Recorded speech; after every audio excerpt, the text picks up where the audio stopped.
கடலூர் மாவட்டம் சிதம்பரத்தில் மளிகை கடைக்காரருடன் ஏற்பட்ட தகராறில் அண்ணாமலை பல்கலைக்கழக உதவி பேராசிரியர் ஒருவர் கடைக்குள் காரை ஏற்றி ரகளையில் ஈடுபட்டதாக வீடியோ வெளியாகியுள்ளது.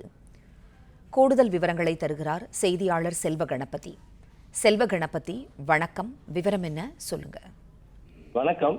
சிதம்பரத்தில் மளிகை கடையில் காரை விட்டு கடை மீது ஏற்றி பொருட்களை நாசமாக்கிய உதவி பேராசிரியர் வீடியோ காட்சிகள் தற்போது வெளியாகி பரபரப்பு ஏற்படுத்தியுள்ளது.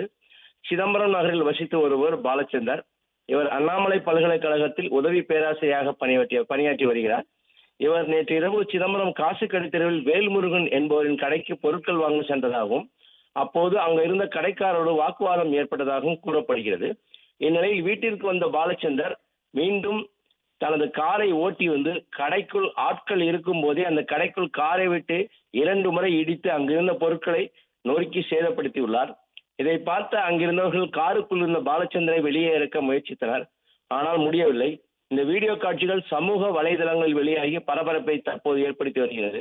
இதற்கிடையே இந்த சம்பவம் குறித்து தகவல் அறிந்த காசுக்கடை தெரு பகுதிக்கு வந்து சிதம்பரம் நகர் போலீசார் இது குறித்து விசாரணை நடத்தினர்.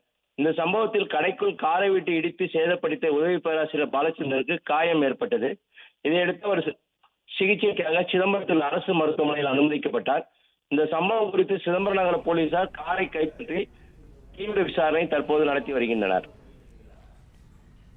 நன்றி செல்வ கணபதி, தகவல்களுக்கு நன்றி.